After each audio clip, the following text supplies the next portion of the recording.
Happy holiday season to everyone. Thank you.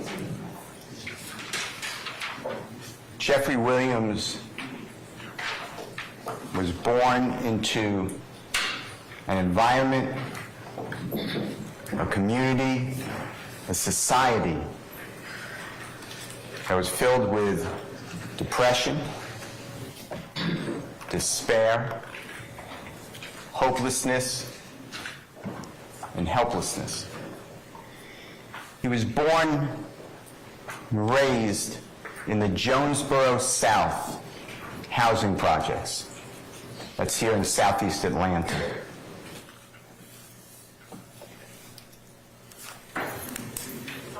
It's a very small 3-bedroom apartment.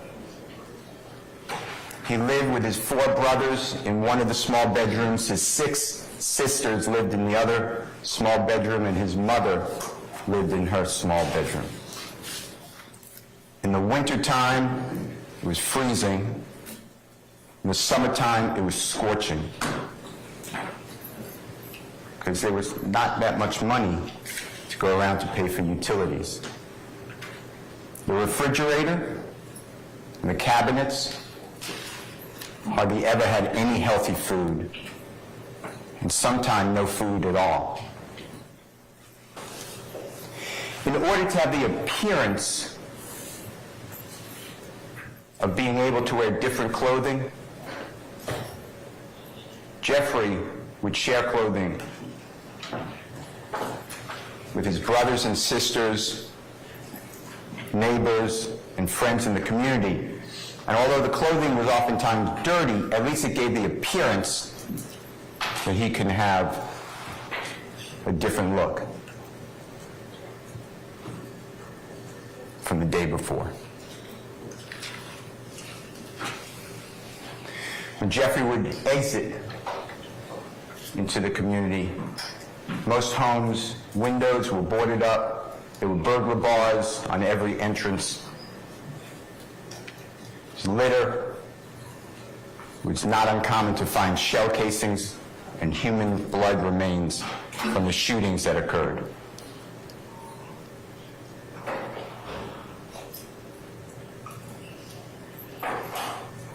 There was glass on the ground from the broken window of the cars, and the cars are gone. In this environment of severe poverty, severe crime,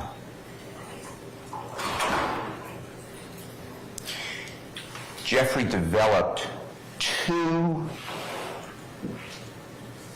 deep, embedded beliefs about our criminal justice system.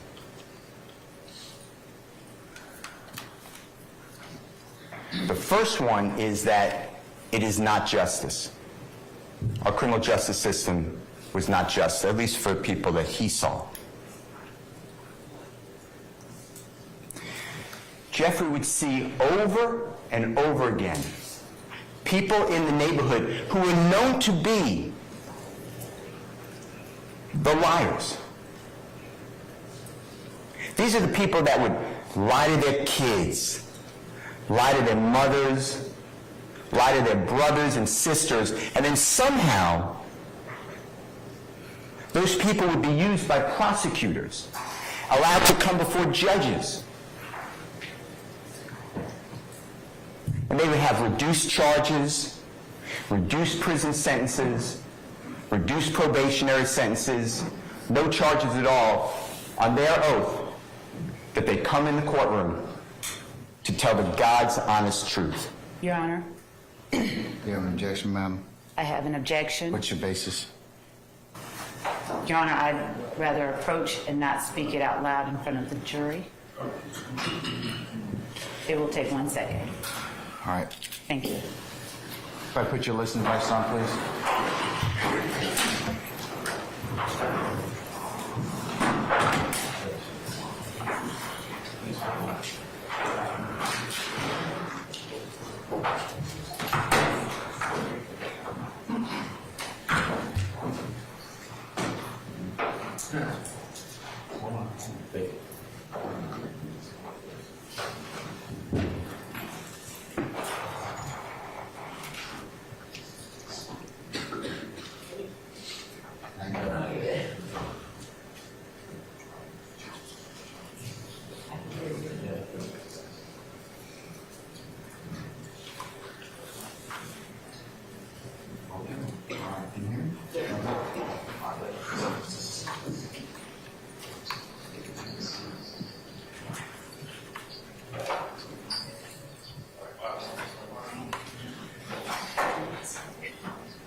Whoever's got their mic, turn it really loud, turn it down. Okay?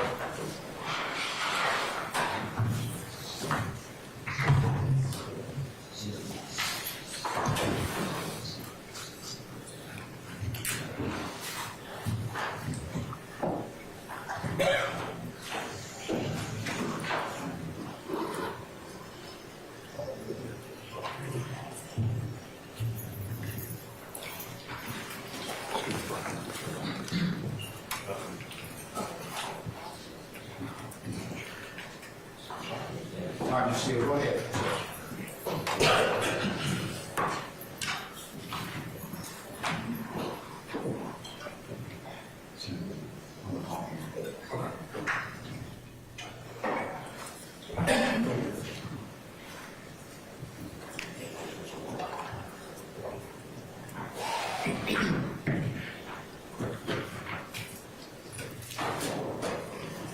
Jeffrey learned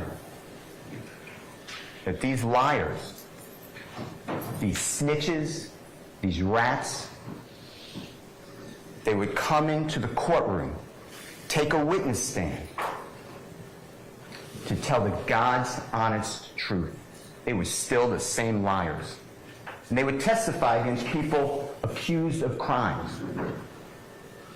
Jeffrey thinks that the entire justice system is corrupt. It should be blown up. And everybody who feeds into that are awful people, stealing lives away from others. The next abiding belief that Jeffrey had growing up is his despise for the police.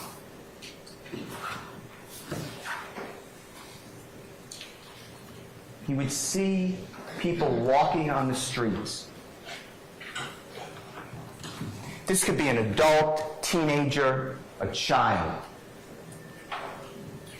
Wearing their backpacks, holding a football, bouncing a basketball, and the police just swarm in. They're aggressive. They search the backpack. They throw the football over the house. They kick the basketball down the road. It got to the point when people saw the police coming, they just ran. It's different experiences in different parts of America. It's different experiences in different parts of Atlanta. Jeffrey would be driving with his sister, youngest sister Dora. They're about a year apart. Dora is younger than Jeffrey. She's the youngest of 11 children of Jeffrey's mother. Jeffrey's the second youngest. He's the youngest young man. Those two, Dora and Jeffrey, have the same father. None of the other 11 children of Jeffrey's mother share the same father. And Dora and Jeffrey would be driven, get pizza, by their dad, and constantly. The car would be stopped for a window tint violation, a failure to maintain a lane, failure to use a turn signal, illegal left turn. His father would be handcuffed and sat on the curb, Jeffrey and Dora on the other side of the curb, the police rummaging through the car, saying, if we find anything, these kids are going to defects custody. That's how he grew up. But what really solidified Jeffrey's distrust for the police happened 3 days before his 9-year-old birthday. Jeffrey's born on August 16th of 1991. We are now August 13th of 2000. Jeffrey's older brother, they called him Beanie, He was 20 years of age, 11 years older than Jeffrey. He's shot in the chest. He collapses outside, not far from Jeffrey's apartment. The neighborhood comes out. Jeffrey and his family come out. They're praying over Beanie. It's going to be okay. There's help on the way. 911 was called. And what seemed forever, when the police finally did arrive, they didn't go immediately to Beanie. They had to push back the crowd. Jeffrey's mother was hysterical. She was screaming for her child to survive. The police handcuffed Jeffrey's mother, put her on the ground. And when they finally went to Beanie, put a sheet over his face,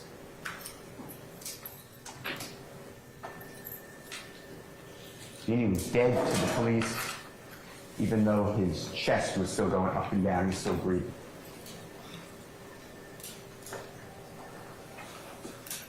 The Jonesboro South housing projects were closed by the city of Atlanta in the year 2007. Jeffrey's now 16 years of age. His family was displaced. They were scattered. Most of them, not all of them, reunited and were now living in the Cleveland Avenue area.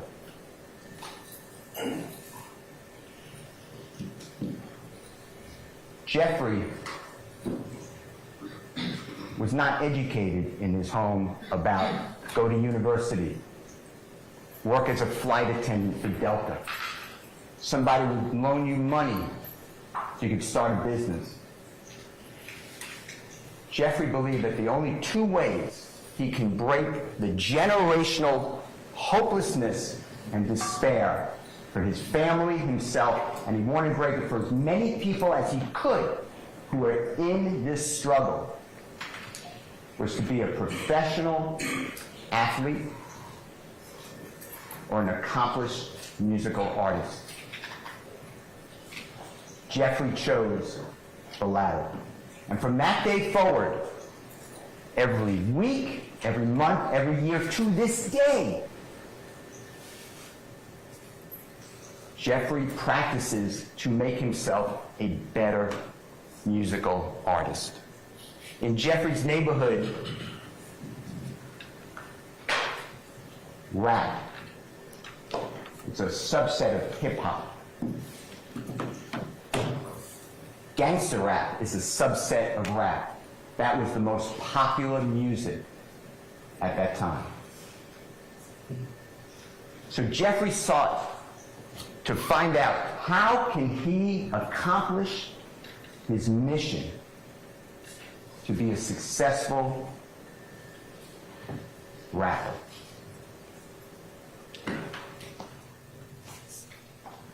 So he had the internet.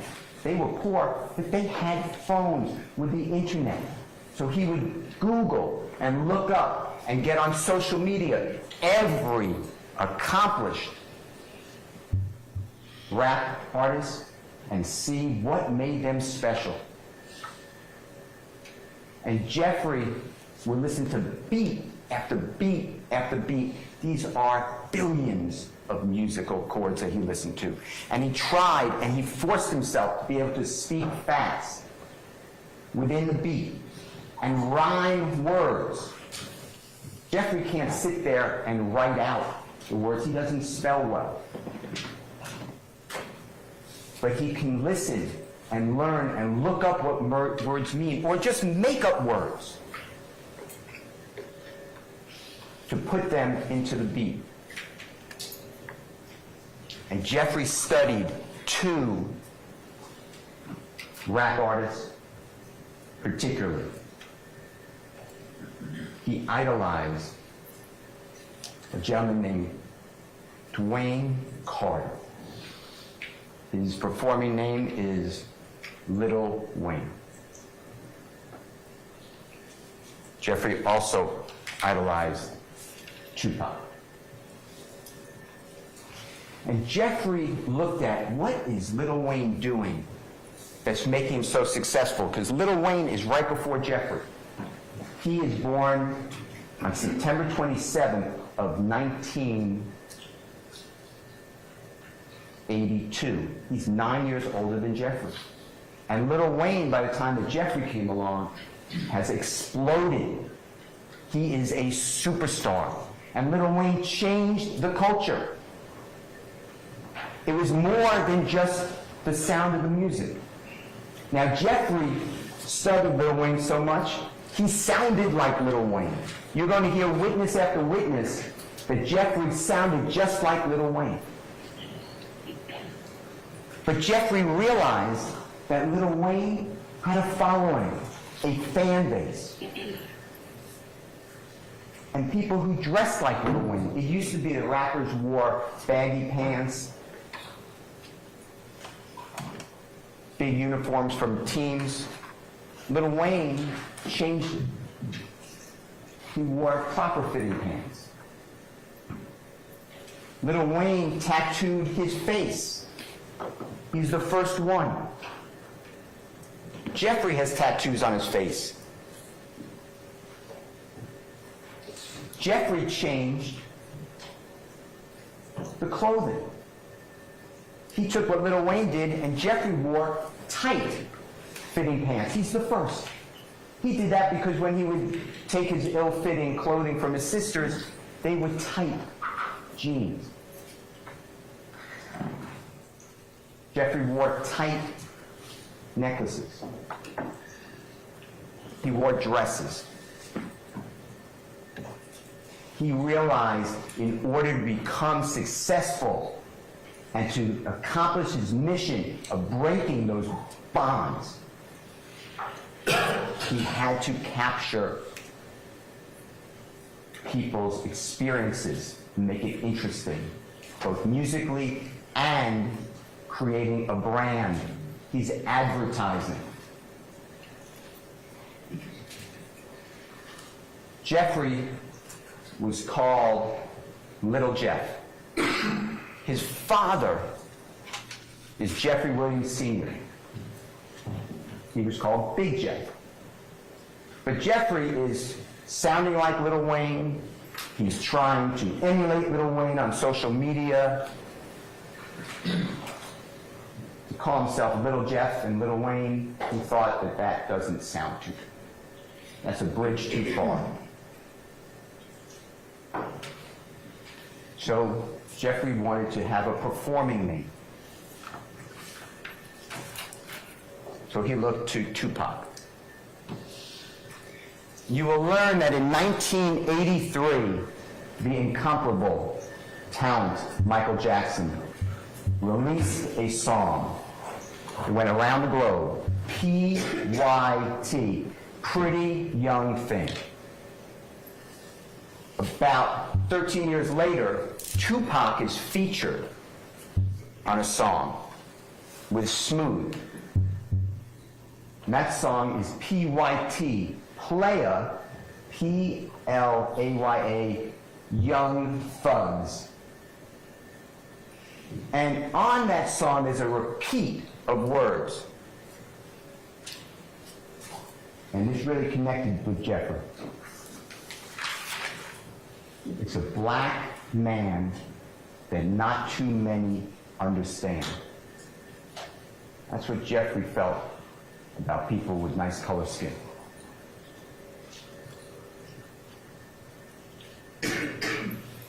Jeffrey had interest in women, but he never considered himself a player. A player to Jeffrey was somebody who had the girls kind of coming at them at all times. Jeffrey wasn't like that. Jeffrey was shy. He was really tall and really skinny. He was malnourished. His teeth were rotten. There was no money to go to a dentist. And all the sugar from the candy that he ate to keep substance in his body rotted his teeth. So Jeffrey would speak by covering his teeth with his lips or often speak like this, with his hand or his arm over his teeth, because he had low self-esteem. He was made fun of and bullied growing up. So he got rid of the player. That was not going to work for him. But he kept the young thugs. He got rid of the S, and he became a performer, young thug. And from that day forward, he insisted everybody call him Young Thug. On every type of tweet, Facebook, social media of any kind, on any records, he refers to himself as Young Thug.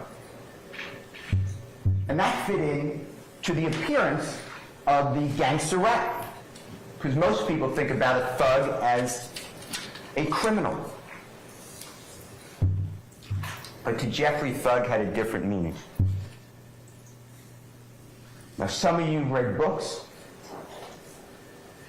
about Tupac and what it meant to be thug life.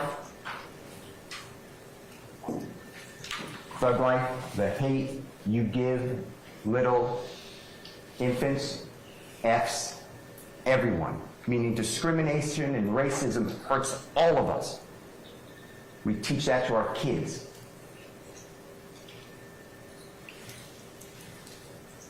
That was not what thug meant to Jeffrey. Thug meant and means to Jeffrey something very personal.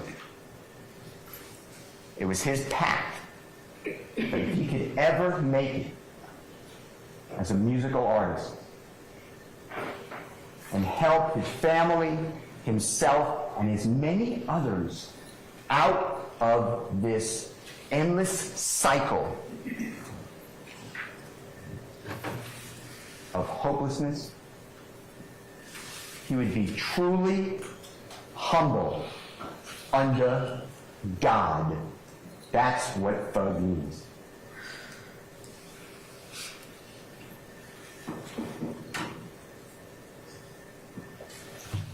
Jeffrey is talented.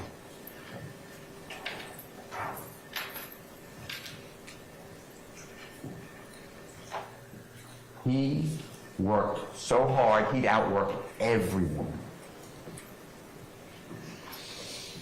He would stay up all night after night trying to rhyme words, put him to beats. When he had time and the opportunity to go into the studio, he wouldn't leave. He is a prolific creator of music. The neighborhood realized his talent. He was the best rapper in the neighborhood. So Jeffrey was invited to the underage clubs to perform. And he would be the introductory entertainer. He would be able to perform 5 or 10 minutes, $50, get paid $100 sometimes. He's about 17 years old, 2008, 2009. When Jeffrey would leave the establishment, he'd get robbed. And the money was gone. And that money may not be a lot of money to some of you in 2008 or 9, but to Jeffrey, it was food. It was meals for him and his family. The next time Jeffrey went for an event, he did not get armed robbed. There was a man in the community who was a man of influence in the community. He was allegedly the leader of Raised on Cleveland, the supposed gang, rock crew. He was supposedly the leader of the Bloods in that area, in Cleveland Avenue. His name is Quentin Porter. Goes by Boo or Big Boo. And when Jeffrey comes to make the performance, he's no longer there for 5 or 10 minutes. He is the lead performer. He's going to go last. As the time went on, the neighborhood got behind Jeffrey. The rock crew, the Bloods, the whole neighborhood. They would put up signs on the post, come out tomorrow night. Watch our own young thug perform at this establishment. The place is sold out now. This is no longer 25, 35 people. There are hundreds of people in the club. There are hundreds of people in the parking lot trying to get into the club. There are hundreds of people backing up in the streets, all to see Young Thug. The people who own these establishments are making money. They are attracting customers. Word gets out. Jeffrey's no longer just performing in the area that he grew up in the poverty-stricken area. He's now in Atlanta, South Georgia, Alabama, Florida, South Carolina, North Carolina, Tennessee. He is performing all of the time. By 2011, Jeffrey released his first album. It's entitled, I Came From Nothing. And yes, he speaks about killing 12 and people being shot and drugs and drive-by shootings.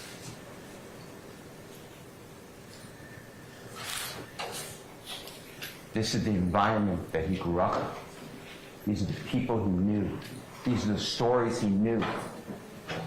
These are the words that he rhymed. This isn't a ballad or a book. These are phrases in a song. And whatever the listener takes from it, you will learn that's what the song means. This is art. This is freedom of speech in America. As the years go on, 2013, 2014, Jeffrey's now 22, 23. It's unbelievable. He has 3 hit songs that are going around the world. Stoner, Danny Glover, and Lifestyle. He is making music videos professionally. He is working with some of the biggest artists in hip-hop. It worked. It's unbelievable. He is not running this criminal street gang in Cleveland Avenue area of Cleveland to gain property, money, or power. Jeffrey Williams did it on will and hard work and determination without anybody's help, except the people from that area that he will not turn his back on. By 2014, to today, you will learn. Jeffrey Williams has been nominated and won and recognized MTV, United Kingdom, American Soul Train Music Awards. He is a Grammy Award winner. XXL Awards, BET Awards, Billboard Music Awards. Every single year since 2014, that's what he has accomplished. He is not sitting there telling people to kill people. He doesn't need their money. Jeffrey's worth tens of millions of dollars.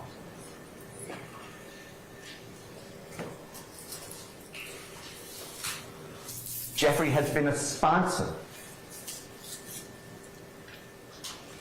for Puma, Calvin Klein.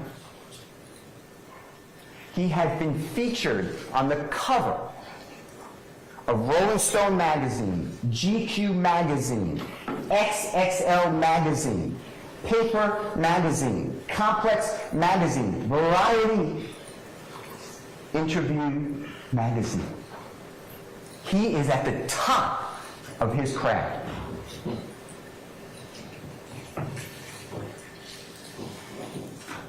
Jeffrey is so talented in music, he doesn't only do gangster rap. He does rap, gangster rap. He has hits in country music, popular music or pop music, Latin music, Afro beats. He's been featured on NPR, Tiny Desk. He's played numerous times on Saturday Night Live, Jimmy Fallon Show. Jeffrey has performed in almost every continent on the earth. He's performed in front of more than 300,000 people that come for him. His social media feed has more than 10 million followers. He's not the cradle.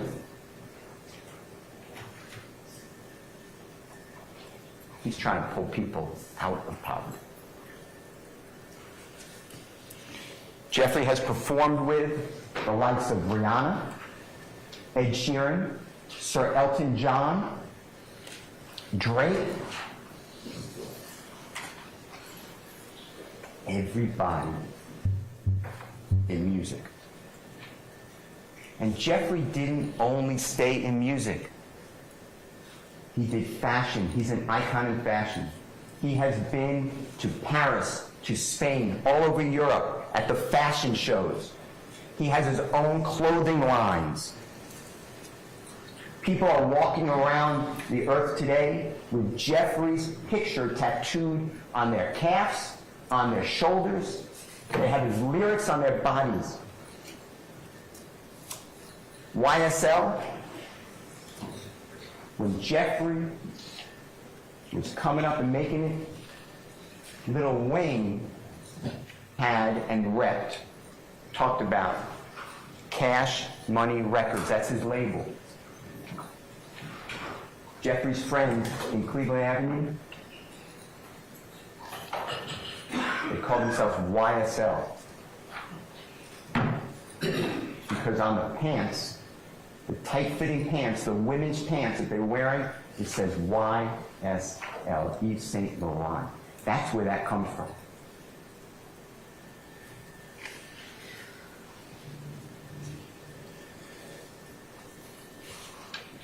Ladies and gentlemen,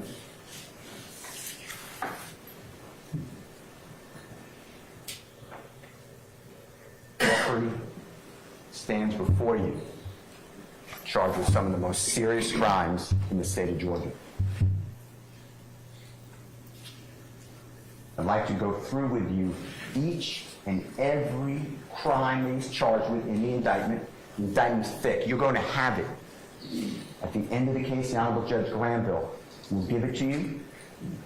You should read it. It's the charging document. It is critical in the case. There are many counts. Most of them Jeffrey's not charged with. But everybody, there were 28 people who the prosecution, through the grand jury, indicted together. They're all in count one. That's why this is a joint trial, because everyone's in count one. That was the decision of the prosecutors.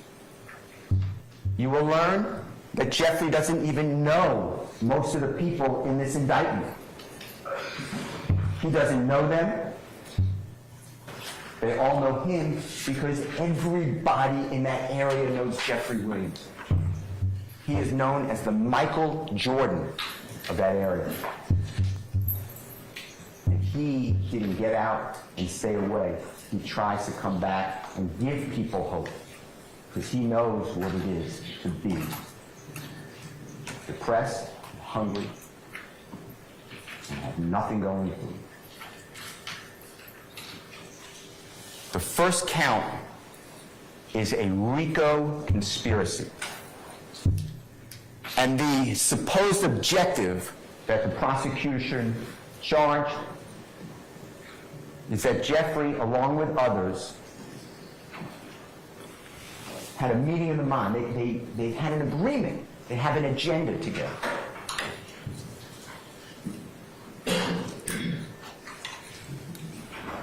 and that they wanted to preserve and protect and enhance the reputation, the power, the territory of YSL. That's the allegation. Jeffrey hasn't lived in the Cleveland Avenue area in a decade. More. He has homes from Los Angeles to Atlanta.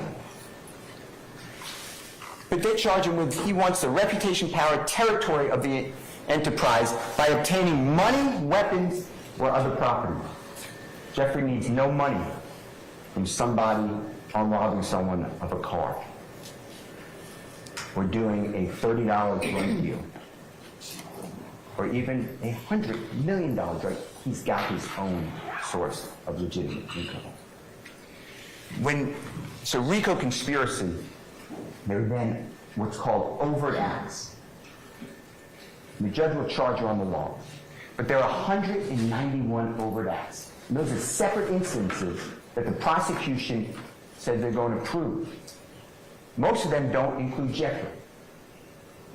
But the ones that do, I'd like to go through with you. And I've broken it up into 3 categories. Because an overt act can be a crime. It doesn't have to be a crime, so I then wrote chats, social media, any type of statement, because the prosecution has been investigating Jeffrey for a decade. They have all of his personal chats. You think you're talking to somebody on Facebook in a personal chat? They have all of his thoughts. They put these in the indictment. The third category are lyrics. So I'd like to go through them with you. first is going to be supposed crimes. And these are the overt acts that you will see that involve Jeffrey. As you can see, Jeffrey has never been convicted of a crime. He stands before you. He's not a convicted felon. He can vote. He can carry a gun. He can be on a jury. But now, these acts are embedded in the indictment. so let's start with the first one.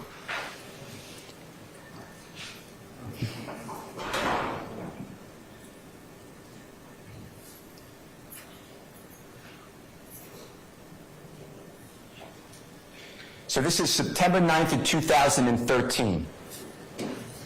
Jeffrey just turned the age of 22. And he's driving in a car, and he gets stopped, of course, for failure to maintain a lane. And the police officer comes up to the car, and Jeffrey doesn't have a license. Doesn't have a valid driver's license. So now he's under arrest. Police officer says he sees pills, Xanax pills, 7 of them, on the console. Police officer searches the car, and underneath the front passenger seat, there's no passenger, is a gun. That weapon comes back stolen from Andrew and Ann Phillips months before. There's no evidence That Jeffrey's involved in that burglary of the Phillips home. There's no evidence Jeffrey ever touched that gun. You're not going to hear any type of DNA, fingerprints. In fact, Jeffrey says, that's not my gun. The police officer wants to know, whose gun is it? Jeffrey's not talking to police. But Jeffrey gets arrested. That case got dismissed. But 10 years ago now, it's an overt act for you to consider. You will learn that this stop was video recorded and audio recorded. But the City of Atlanta Police Department, the District Attorney's Office of Fulton County, I demanded that. They can't find it. So you're going to rely on a report of an officer who doesn't remember this incident. That's it. That's an act in furtherance of a conspiracy. That's the entirety of it, that first overt act. The next one. This is overt act 5 through 7. You may notice that Jeffrey's not even alleged to be in this overt act, but now you're going to hear Jeffrey's supposed involvement. This is 2 days later. It's September 11th, an infamous day in America. It's 2013. Jeffrey was arrested, if you remember, for the last overt act, September 9th, 2013. He made bond. He just got out. Walter Murphy, he grew up with Jeffrey. He's one of the people that would exchange dirty clothing with Jeffrey. You will learn that they would have no money between them. One of them would come across $1. They would split the food that they could buy with that $1 together. Walter Murphy is with a person named Adrian Bean and Fred Plethora. And there is an armed robbery of Mr. Dotson. Gunfire went out. Police are always in this area. So when the gunfire was heard, police respond immediately.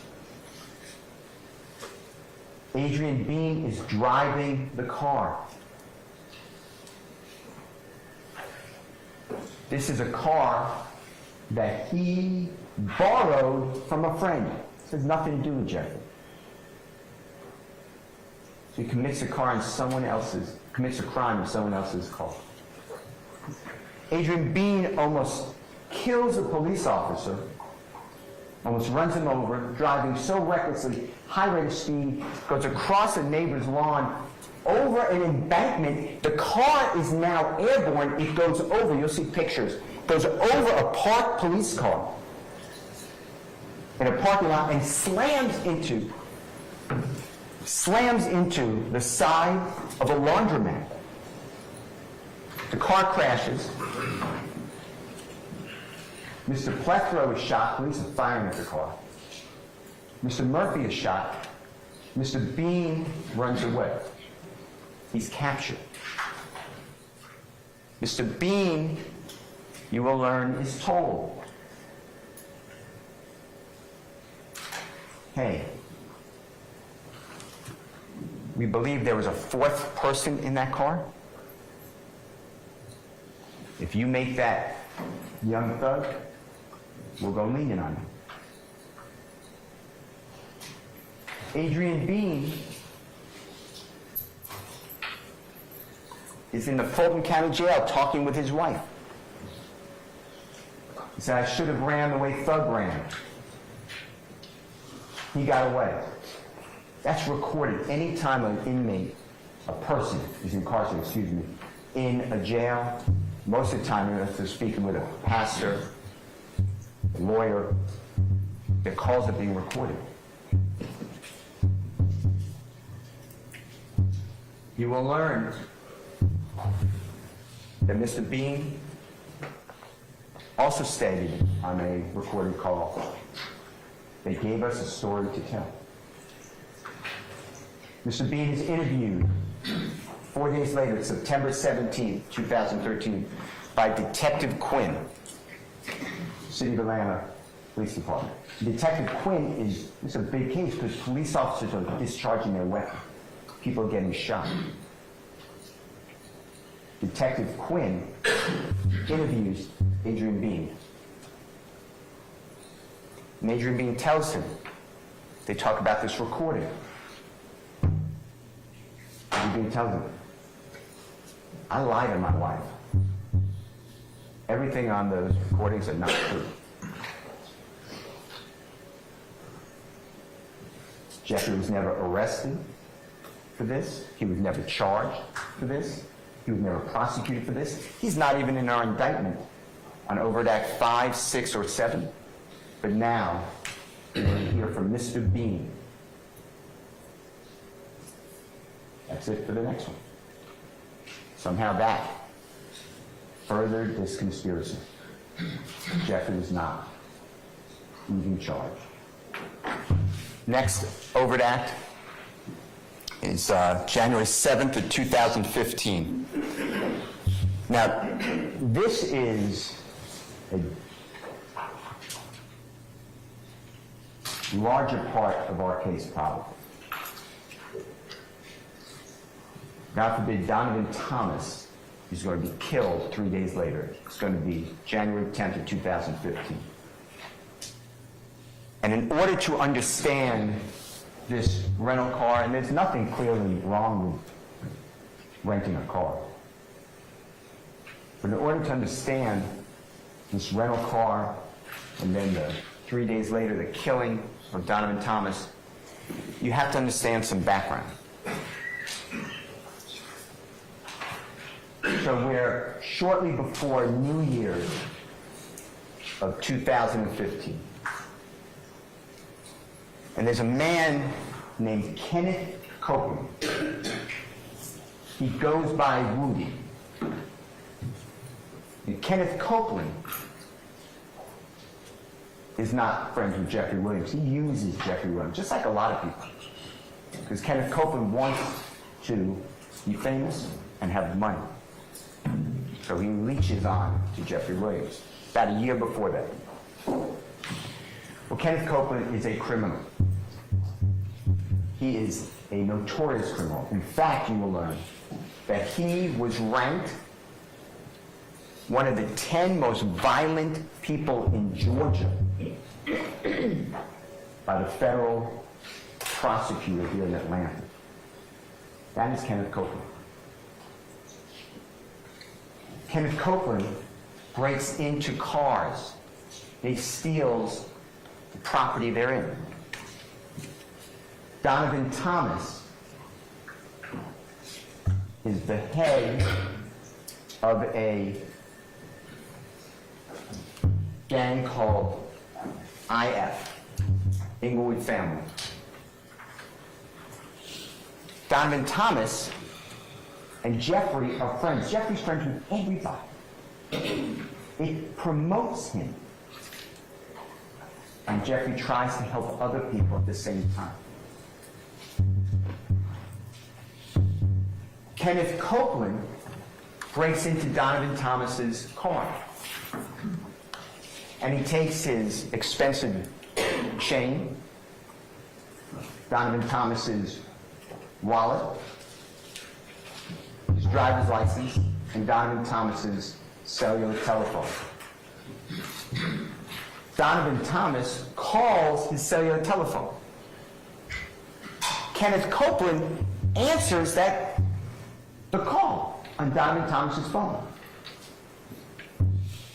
Kenneth Copeland changes his voice, tries to disguise his voice, but Donovan Thomas knows it's Kenneth Copeland. Donovan Thomas has people on the street. And he tells Kenneth Copeland, "You have my stuff. I'm coming to get it back." And Kenneth Copeland says, "Yeah, I'm glad you called me. Because one of my partners had your stuff. I realized it was yours, so I got it for you for safekeeping. No problem." When Donovan Thomas meets with Kenneth Copeland, he doesn't come alone. He comes with 2 other people, and they display guns. Kenneth Copeland's not alone. He's with his brother. They're really not related, but they call themselves brothers. His name is Demekian Garlington. Demekian Garlington and Kenneth Copeland are like this. They are inseparable. Demekian Garlington and Kenneth Copeland are together. When Donovan Thomas comes, he makes it known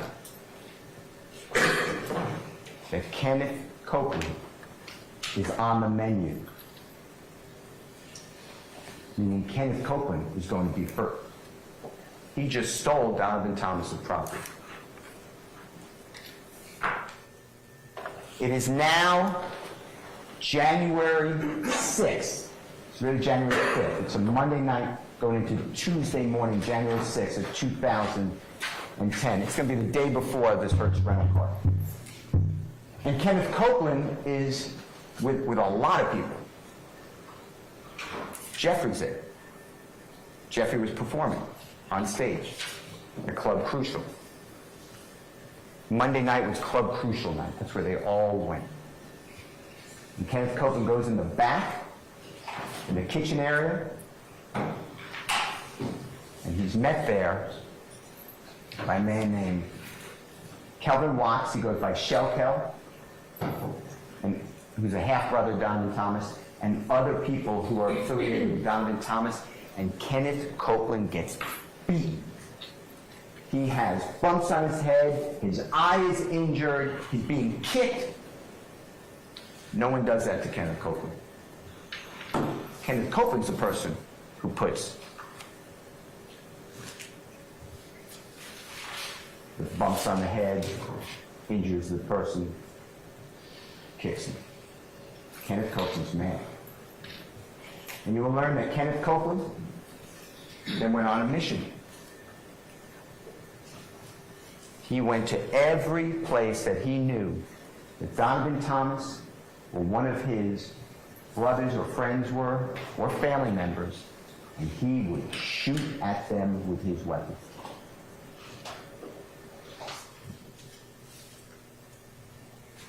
On the 7th day of January 2015, Kenneth Copeland told Jeffrey,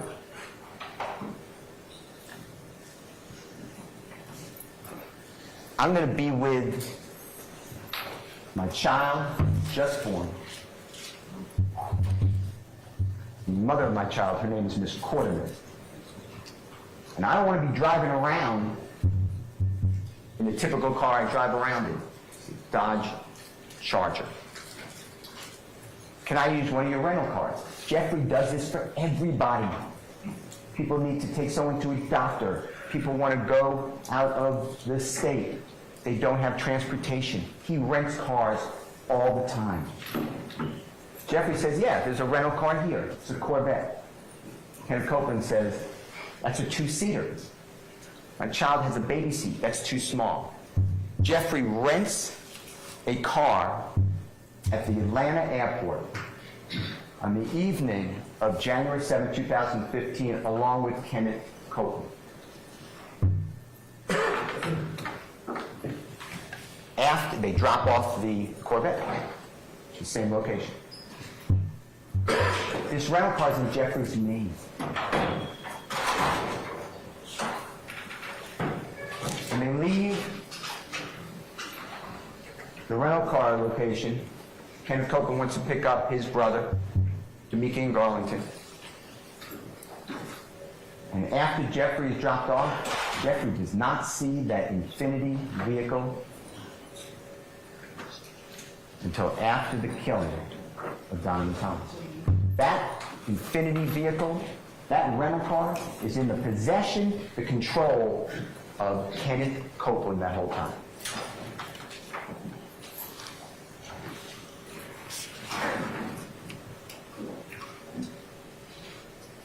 The 8th of January, Kenneth Copeland is shooting at Donovan Thomas and his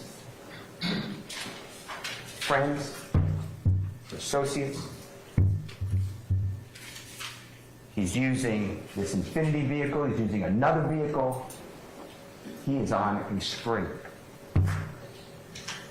It's now January 10th of 2015. There's a New England Patriot, Baltimore Raven playoff football game. It's Saturday evening. Donovan Thomas is watching the game from inside a barbershop with a lot of other people, his friends. At approximately 7:22 that evening, of Saturday, January 10th, 2015, Donovan Thomas is outside of that barbershop. His Chevrolet Tahoe is parked in that parking lot. Car drives by. You'll see a video, a surveillance video from the stores. You'll see sparks, it's gunfire. Donovan Thomas is struck, fatally. The EMTs try to save him. He's taken to Grady Hospital, surgery after surgery, and he leaves us. 2 other people were shot as well, but their injuries were not fatal.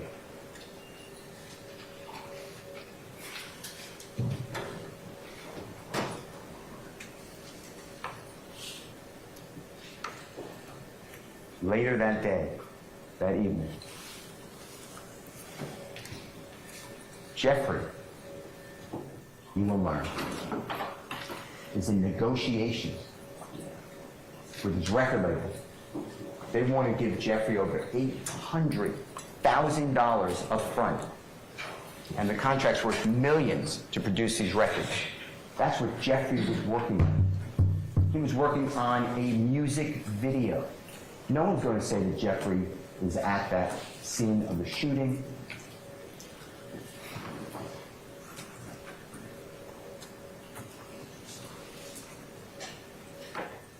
But later, Kenneth Copeland, when he's arrested, he tells the police lie after lie after lie after lie. Kenneth Copeland says Jeffrey Williams was involved in that shooting. Although Kenneth Copeland said, I don't know anything about it, I'm just telling you what I heard. Kenneth Copeland's one of those liars in the neighborhood that everyone knows, that becomes a witness, swears to tell God's honest truth. You will learn that after the shooting of Donovan Thomas, his associates did not take that way. Immediately, word on the street is that Kenneth Copeland, Woody, is responsible. Kenneth Copeland, it's now after 10 p.m., it's hours after shooting. He's then at Jeffrey's home, along with a lot of people. They're all scared they're going to be killed. They're all telling, I had nothing to do with it. Jeffrey, you will learn, is friends with Donovan Thomas. Jeffrey puts Donovan Thomas in his music videos. Donovan Thomas invited Jeffrey just recently to come into his neighborhood to shoot a music video with him in it. Jeffrey's not happy. He is sad.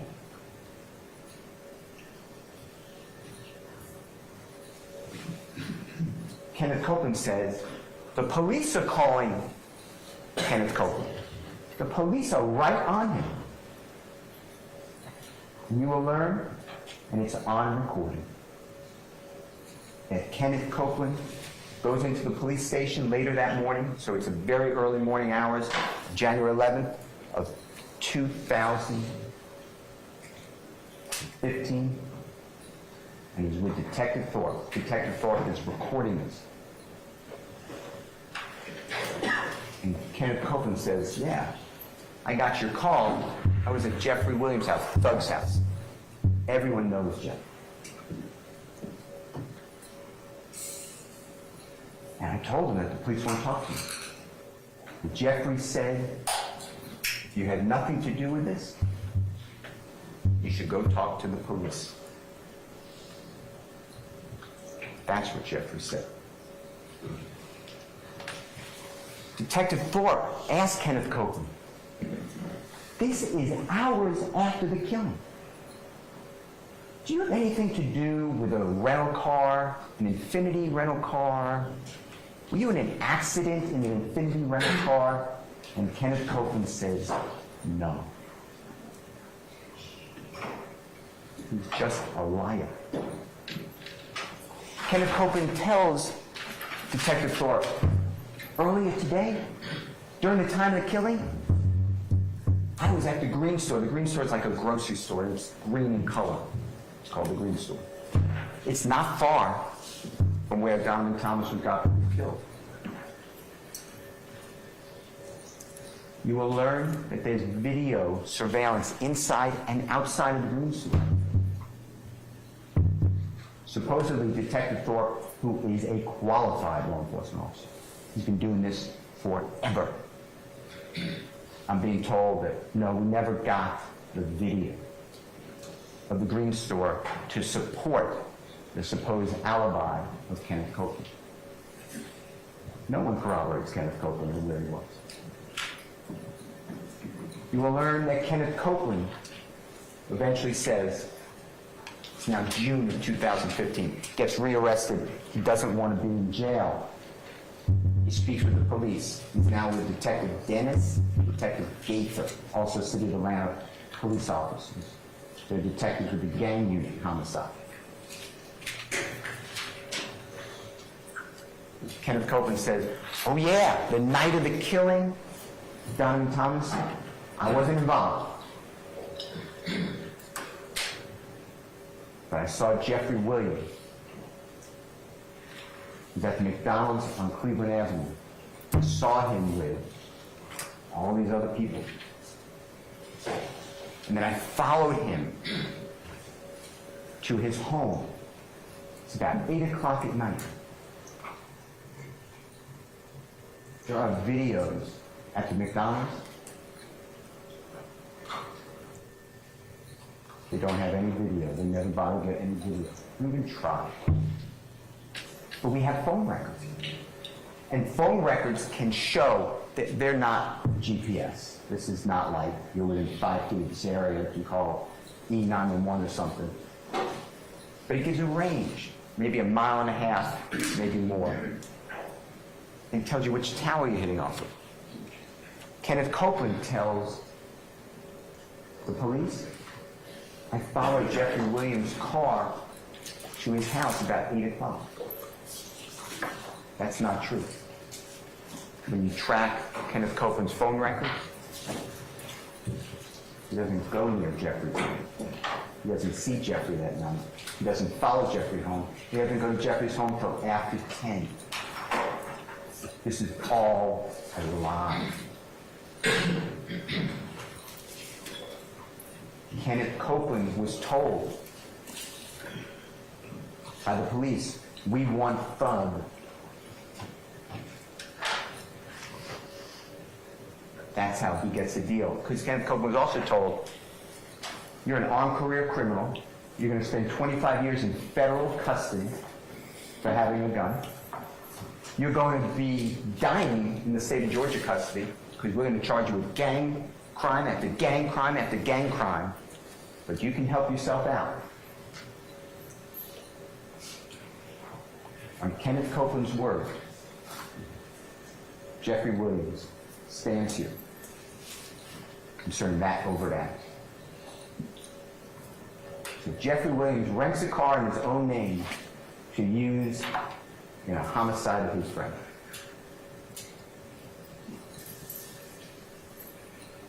Kenneth Copeland, Antonio Sledge, they're all at Jeffrey's home, and they're all scared. They're saying, Donovan Thomas and friends are going to kill us. They think we're involved. Jeffrey gives money to Antonio Sledge so he and his family can get a hotel room and not suffer a potential drive-by shooting. Because Kenneth Copeland said they're all going to be killed. Kenneth Copeland made them all supposed targets by the IO gang. Kenneth Copeland, Shannon Jackson, Demonte Kendrick, others go down to Miami shortly after the shooting. Jeffrey was performing with Jeffrey wanted them to be safe, not get hurt, until people calmed down. Jeffrey then sent them back to Atlanta. Jeffrey then went on tour, because you will learn by April of 2015, Jeffrey did his first nationwide tour. He did with a performer known as Travis Scott. In the summer of 2015, Jeffrey then toured Europe, performing there, and going to fashion shows. Jeffrey Williams is not involved. On the next overt act, you will see these are the people. This is overt act number 17 and 18 and 19 and 20. And this is charging murder and then attempted murder for shooting the second person who was shot that night, and then the third person, Mr. Sanders, who was shot that night, and then participation in criminal street gang activity. You may notice that the overt act doesn't even include Jeffrey. No one charges Jeffrey with murder. But here we are. The next overt act is April 26, 2015. Jeffrey is touring. He is performing. He's in Louisiana. Lil Wayne, his idol, Jeffrey idolizes him, came out against Jeffrey, called him gay. Jeffrey did a promotional social media release where there's people with guns on either side of him, and Jeffrey's saying, come to this concert, we'll see what happens, come on to the concert. Jeffrey was told to do that video and release by his management team. Because when Lil Wayne says don't listen to his music, that impacts him. Lil Wayne is bigger than Jeffrey Williams at that time. So this creates interest in fans. You will learn that this is part of being involved in hip-hop or rap. There's all these battles going across social media. It generates interest, much like the NFL have rivalries with the Saints and the Falcons, and how much they hate each other. It is generating advertising. It's branding. Jeffrey is in Louisiana. Here in Atlanta, Lil Wayne has a tour bus, and he performs a concert, and his tour bus was fired upon and struck. There's zero evidence Jeffrey's involved. Zero.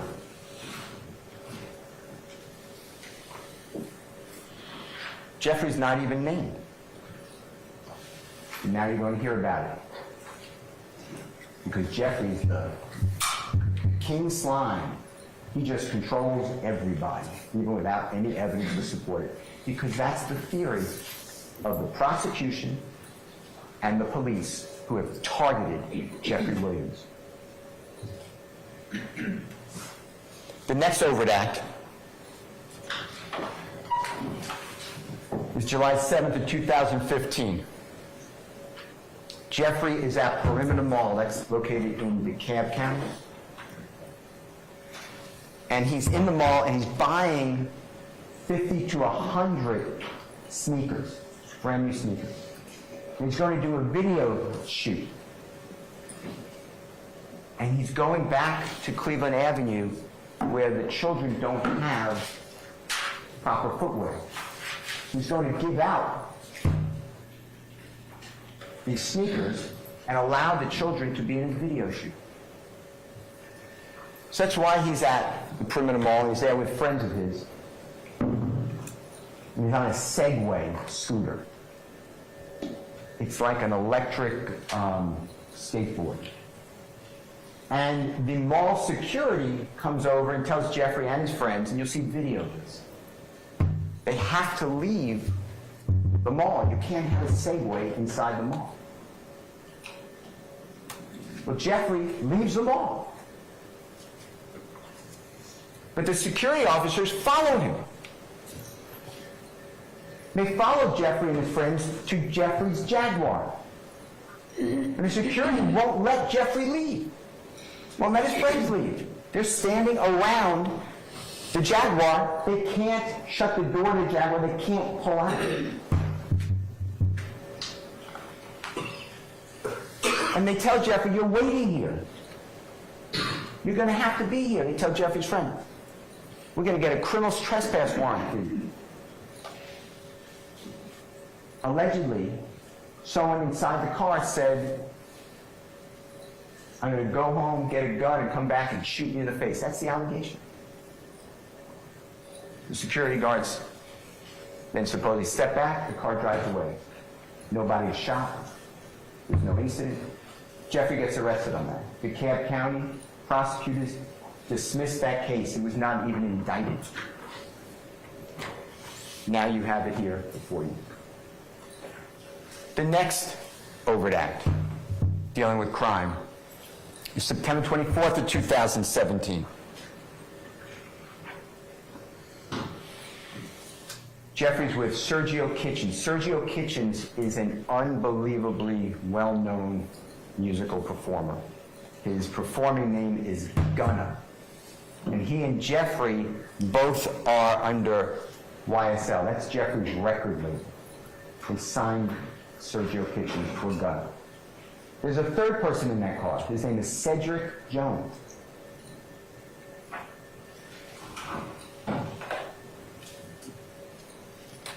The car is going to Peachtree DeKalb Airport. He gets pulled over for a window tint violation. The officer gets Jeffrey out of the car in handcuffs, Sergio Kitchens out of the car in handcuffs, Cedric Jones out of the car in handcuffs. Police search the car. They find in the car supposed methamphetamine, supposed hydrocodone, marijuana, and a stolen firearm. Jeffrey was on his way to perform at the Jimmy Fallon show that night.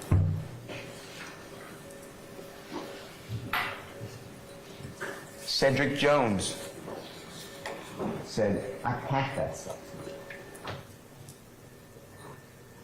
Somehow that is now influencing and perpetuating and moving this supposed YSL conspiracy. That's the overt act. The next one. May 18, 2018. Jeffrey is driving a Porsche. Sergio Kitchens is in the front passenger seat. Supposedly Jeffrey is speeding. Supposedly there's another car that's in tandem speeding. Both cars get pulled over by police. There's videos of it. Jeffrey and Mr. Kitchens are asked to get out of the car. They're asked if there are guns in the car. They say yes. There are guns in the car. Police get them out of the car. Any drugs in the car? No.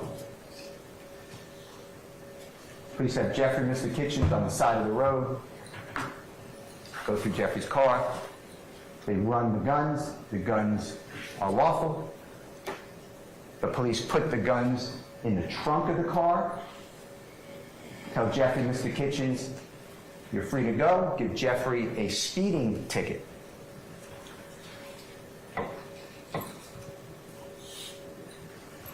Jeffrey's driving away. He stops the police.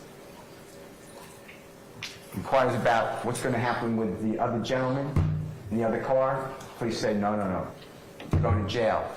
They have in the car weapons, 30-round magazines. It's not in Jeffrey's car. There's going to be zero evidence that Jeffrey put those guns in the car, knew those guns were in the car, had anything to do with them. That's your overt act.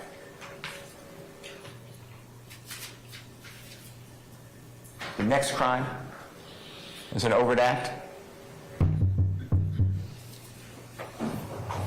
This is the date of Jeffrey's arrest. So it's broken up into several overt acts. So I grouped them.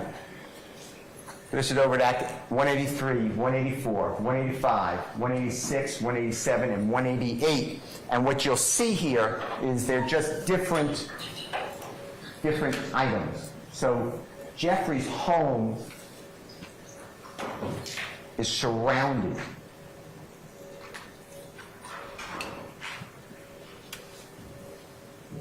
on March 9th of 2020 by law enforcement. Law enforcement has tremendous military power.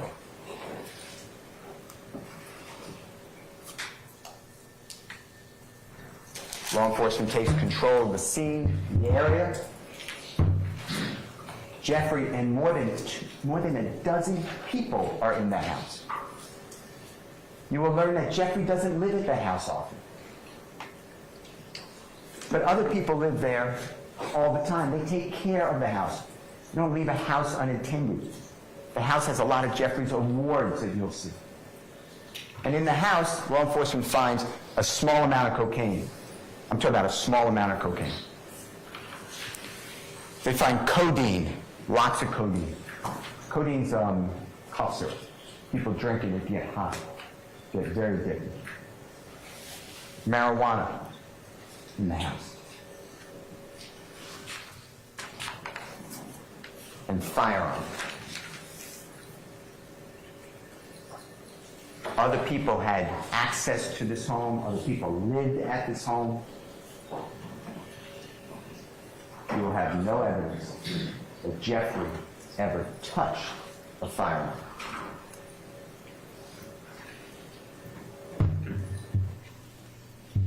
Those are the overt acts involving Jeffrey.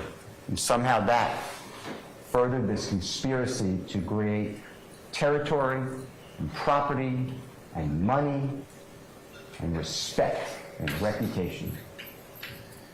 The next series of overt acts deal with videos that are released on the internet, photographs on the internet, chats. These are not released on the internet. The chats are personal. So this is when you really know what Jeffrey's talking with people, and then conversation. So the first one is November 3rd, 2014. That is Jeffrey in the red sweatshirt. That is Mr. Copeland. That's Kenneth Copeland, Woody, in the white sweatshirt. And they're wearing different colors. And the RG is Rich Gang. That is a musical gang, a musical artist. Rich Homie Quan, a man named Brian Williams, Birdman, Jeffrey Williams. They had lifestyle that went across the world. Success. And Jeffrey is holding up his fingers.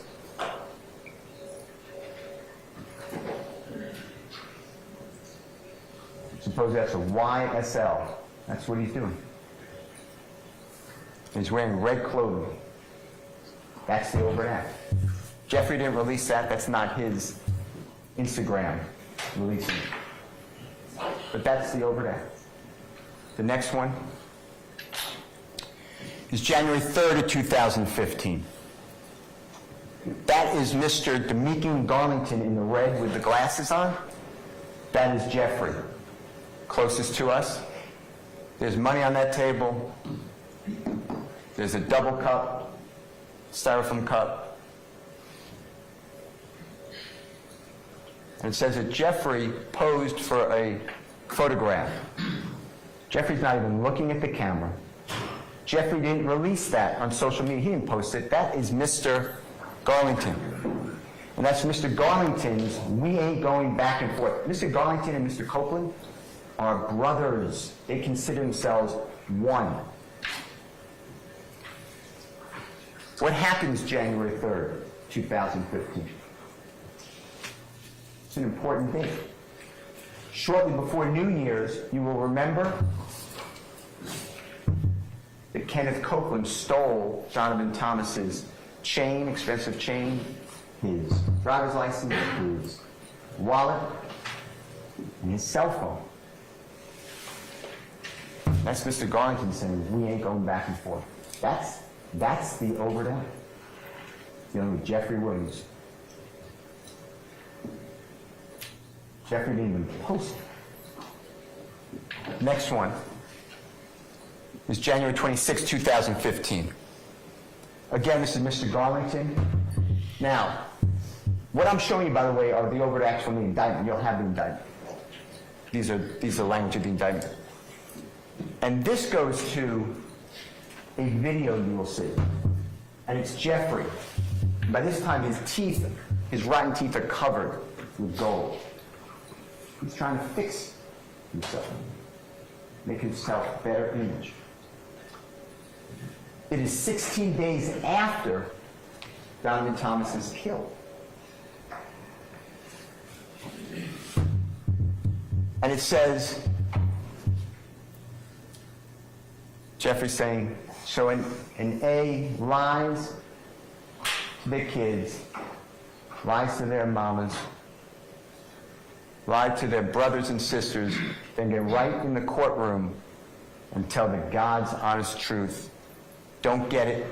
Y'all ends need to be effing killed, bro, from me and YSL. That's exactly what Jeffrey's been thinking all the time. The criminal justice system is out of control. But what do you learn here? First of all, Mr. Garlington released that on his Instagram, not Jeffrey. Second of all, when was the video made by Jeffrey? Was it made, as the state told you, 16 days after Donovan Thomas's killing, and therefore somehow it's relevant to this murder? You will learn that that video was in existence before Donovan Thomas was ever killed. That is a repost.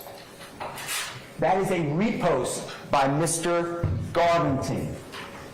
The prosecutors, the police, are misrepresenting the evidence. What does happen on January 26, 2015, though, is Donovan Thomas's close associate. He's also a very well-known musical performer. His name's Mr. Bennett. He goes by YFN Lucci. His mother's house. He's shot at. His mother, Mr. Bennett's mother, YFN Lucci's mother, is shot, as well as her boyfriend. That's what happens on January 26, 2015. This is released by Mr. Garlington. Because everybody wants to associate with Jeffrey. He's the only one who got out of that area. Everyone talks about him. You're going to see in the chats, they don't even know him. Hey, if I do this, how much will Jeffrey pay me? Hey, if I do this, will Jeffrey take me on tour? Hey, if I do this, will Jeffrey do this? Can I get Jeffrey's number? Can I come to his house? Will he buy me jewelry? They use Jeffrey.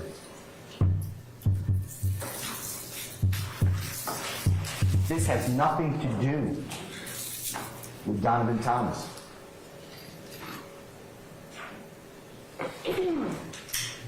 But that's what you're being told. The next one is February 9th, 2015. Jeffrey is in a car. You'll see the video. He's singing. He's singing. And he's making signs with his hands that the prosecuting police say are gang signs. I can make gang signs. This is America.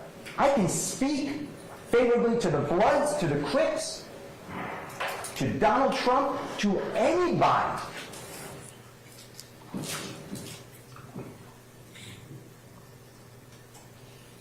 That's the overt act, and Jeffrey didn't even release it. This is on Mr. Garlington, who Mr. Garlington wrote, "You did 30. YSL coming soon." Instead of the C for the Crips, you remove the C if you're in favor of the Bloods, and you use another letter, sometimes a B, this one used an S.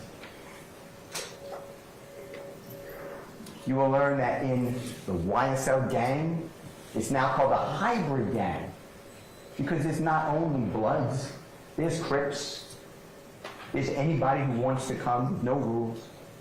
But now the experts in the Atlanta Police Department, that's the only experts, they're all the same. The Atlanta Police Department. Now it's a hybrid gang. That is the overt act. It's not written by Jeffrey, it's not released by Jeffrey, but they want you to fear music that talks about killing, drugs. It is art. If you don't like it, you don't have to listen to it. But this is America. It is art. And you will learn that rap is the most listened to music in the world.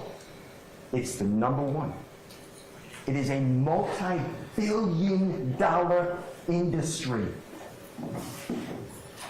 You don't fear this. We encourage it. It generates money. It puts people to work. It's not meant for brainwashing. It's whatever the consumer chooses. It's art. It's like reading a book, looking at a painting, watching a movie, reading poetry. It's what you believe it to be. That's what we do, as opposed to Russia. They stop all communications. They censor. The next overt act is March 20, 2015. Jeffrey is with Shannon Stillwell, Diamante Kendrick, Mr. Garlington, Mr. Arnold.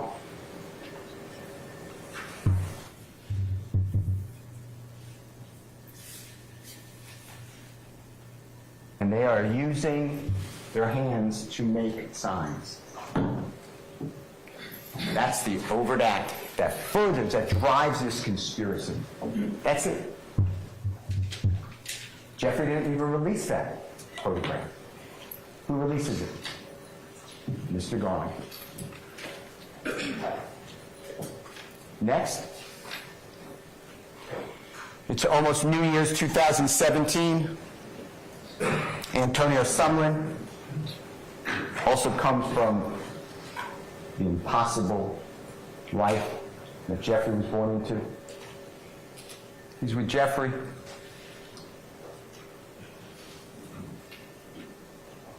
And there's a social media captioned "Original Slime SHI." And Jeffrey's saying, "Murder Gang BIT."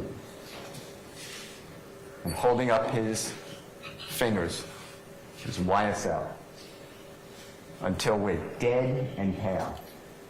That's the overt act. That's driving this conspiracy. The next allegation is August 8th of 2019. That is Mr. Bennett. He's a very, very, very prominent musical performer, rap, gangster rap. It's August 8, 2019. And this is Jeffrey's post. Jeffrey did post this. And he wrote, "YFN," meaning Mr. Bennett, "if I ain't like what you do for your mother and kids," and capitalized, "I would have been kill you." That's supposed to be this rival, this leader of the YSL, the King Slime, against IF Gang. And here we go. What they don't tell you, but what you will learn, is the day before, Jeffrey released an album called "So Much Fun." And YFN Lucy criticized that album in social media. That it's awful. And what you also will learn is that in 2016, years before, YFN Lucy, he's not as high as Jeffrey.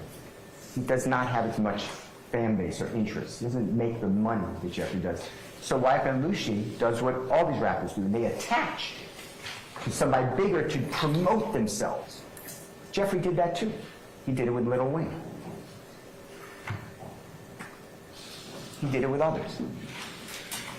In 2016, Mr. Bennett, or YSL Lucy, he released on social media that he has been having sex with Jeffrey's fiance. So King Slime, all these years, this man saying that he sleeps with Jeffrey's fiance goes unharmed.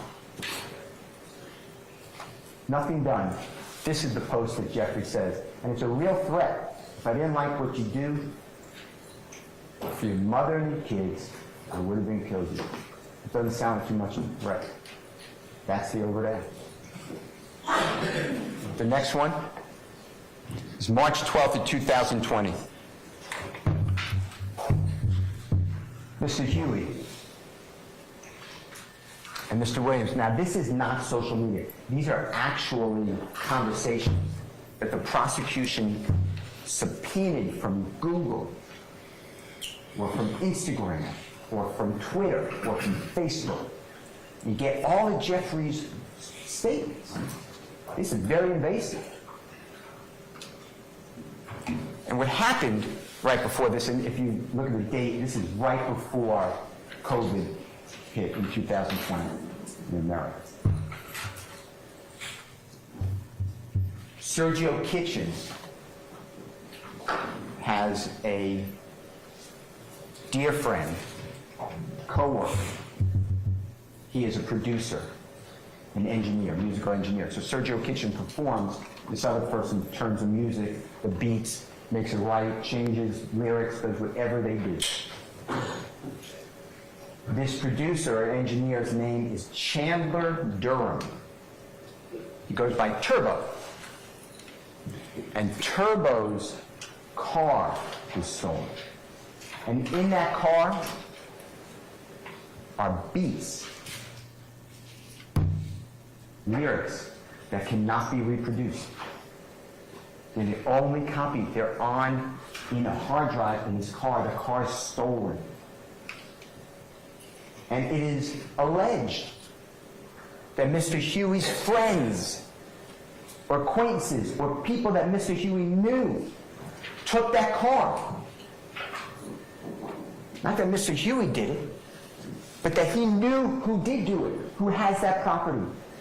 And Jeffrey writes to him, if you don't take it back, he's going to die. Give back the property. You will learn that no one died. You will learn that the property was never given back. That is the real leader of this feared criminal street gang. He's ignored. That's it. That's March 12, 2020. The next one is February 4, 2021. Now this again is the personal chat. Trintavia Stevens, he grew up with Jeffrey. They exchanged clothing, dirty clothing. They went hungry together. And Wonnie Lee is also a up-and-coming musical artist that Jeffrey wanted to sign, but Wonnie Lee went to another record label. Jeffrey supports him to encourage his career.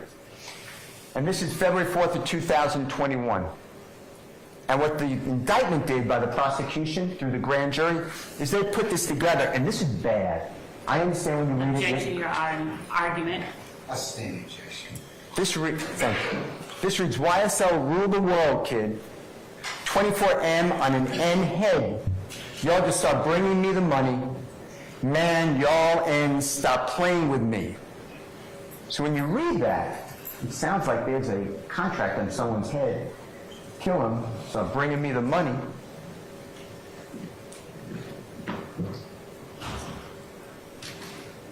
Stop playing with me. That's threatening.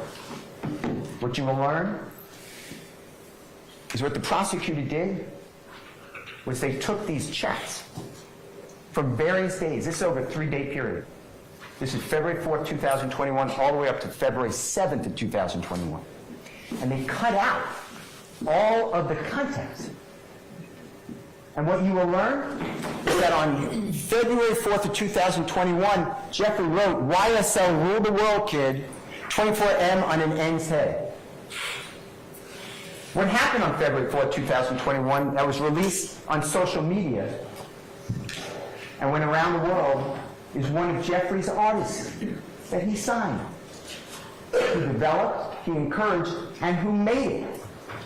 This person had a supposed, maybe it's real, supposed $24 million pink diamond and had it surgically implanted into his forehead. There is a photograph next to YSL Rule the World Kid, 24M on an N's head. There's a photograph. If you click on it, it is the rapper with the surgically implanted pink diamond in his forehead. The police bury this. The prosecution buries this. I will show it to you. Now, the evidence will show, they may say, oh, it's on. We made mistakes. There's no mistakes here. This is a big deal. This is a bill of indictment in Fulton County, Georgia in 2023. Your Honor, argument. A standing objection. That is misrepresenting. You will learn. You will see it. It has nothing to do with put a contract on someone's life. That's the evidence that's coming at you. You'll start, bring me the money. Y'all, and stop playing with me. When you read, this is a long chat. These people are struggling. Trontavia Stevens is struggling. He's sharing a home with other people. They're trying to pay rent. They're working jobs. These are hard jobs to work. They're trying to save money, trying to eat, trying to take care of their kids.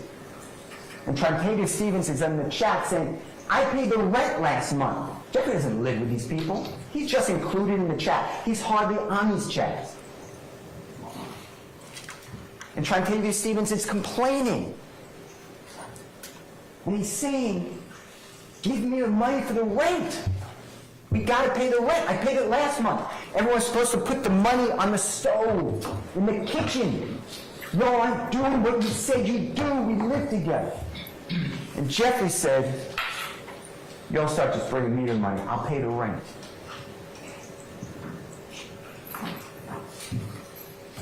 Y'all stop playing. That's the overdose. That's furthering this conspiracy. That's what they did to that man. The next overt act is May 13th of 2021. This is the chat. It's again, these are the personal conversations not supposed to be seen. These are not released on social media. It's like a wiretap. This is supposed to be between these people. And it's Mr. Martinez Arnold, who, by the way, is a Crip. He's in YSL. Crips are blue, but that's why it's a hybrid gang. Everything moves to make it fit Jeffrey. Now it's a YSL gang that's hybrid.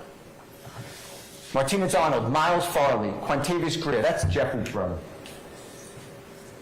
Wani Lee, you just learned about him, he's an up-and-coming rapper, signed to another label. Jeffrey's promoting his career. He's not even signed to Jeffrey's label. Jeffrey's promoting him. Trontavia Stevens, you learned about him, grew up with Jeffrey.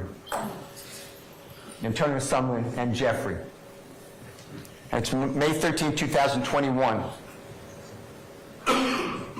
And Jeffrey wrote, y'all ain't beat him up or shot him yet. Y'all ends getting soft. Well, that sounds bad.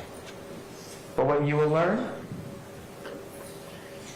is the conversation was about Trontavia Stevens complaining to another person who's in that chat.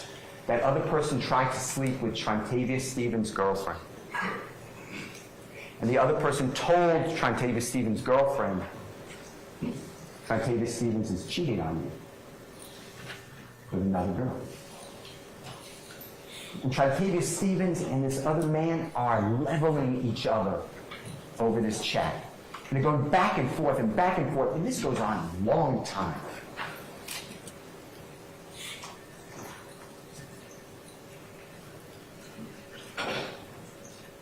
And Jeffrey, they're acting like kids. And Jeffrey wrote, "Y'all ain't beat him up or shot him yet. Y'all getting soft." He's talking to people that he tries to help and that he's known all his life. That is the overt act. He's totally taken to mislead you. I will present the evidence. And there's no apology accepted. When they say, oh, yeah, we were out of context, we made a mistake. There's no mistake here. They built a theory. They have an agenda. This is wrong. Objection, argument. Next one. September 1, 2021.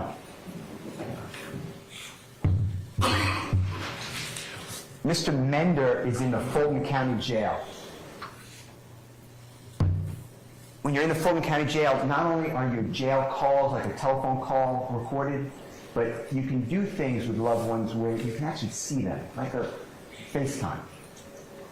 Or I guess that's Zoom. But they're recorded. So it's about a 16-minute call, and then it breaks off. You can't talk longer than that on the jail call. You got to call back and pay more money. And Mr. Mender is speaking with Mr. Huey. And this conversation starts with Mr. Huey driving in a car. You'll see this. And Mr. Mender is on his iPad or Mac or whatever device he has. And Mr. Huey meets Jeffrey Williams at a jewelry store. Jeffrey has an image. He's very, very visible. He wants to be visible. It promotes his brand. He wears gigantic jewelry all the time. His face tattoos, his tattoos on his body of the bloods, of 5 stars, of his kids' names. He has 6 children. Of his brothers and sisters' names. Of the struggles he's been through. Jonesboro South. And Mr. Huey goes into the jewelry store. And Jeffrey walks up. So now you see Jeffrey in the viewfinder, in the video. And he sees Mr. Mender. And Mr. Mender knows that Mr. Huey's in a jewelry store, because Mr. Huey before that showed him. And Mr. Mender says to Jeffrey, "Hey, I need something." And Jeffrey points to Mr. Huey. He says,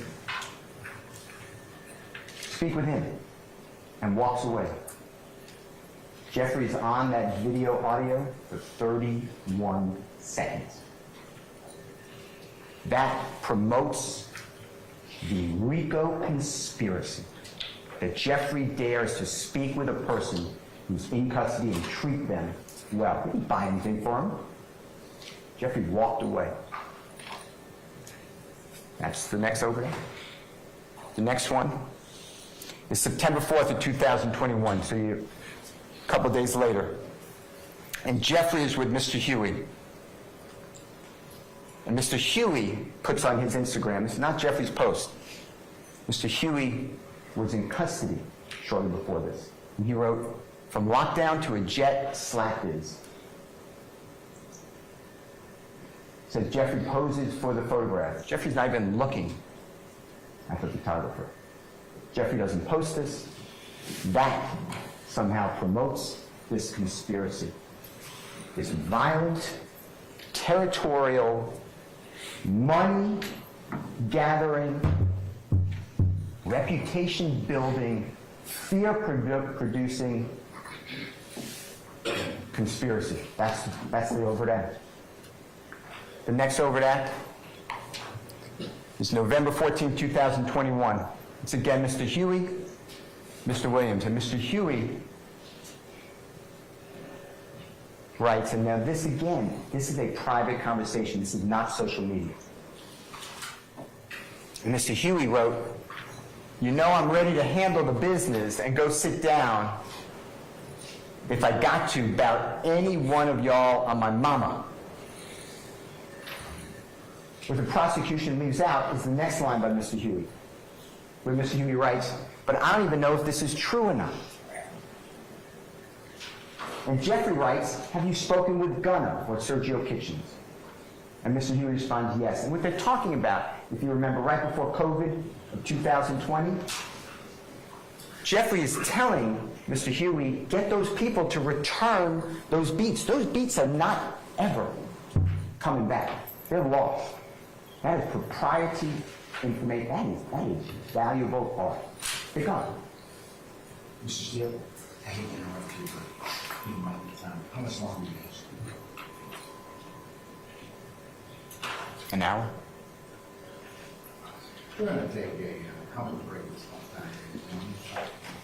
10 minutes, okay? All right, we're going to recess.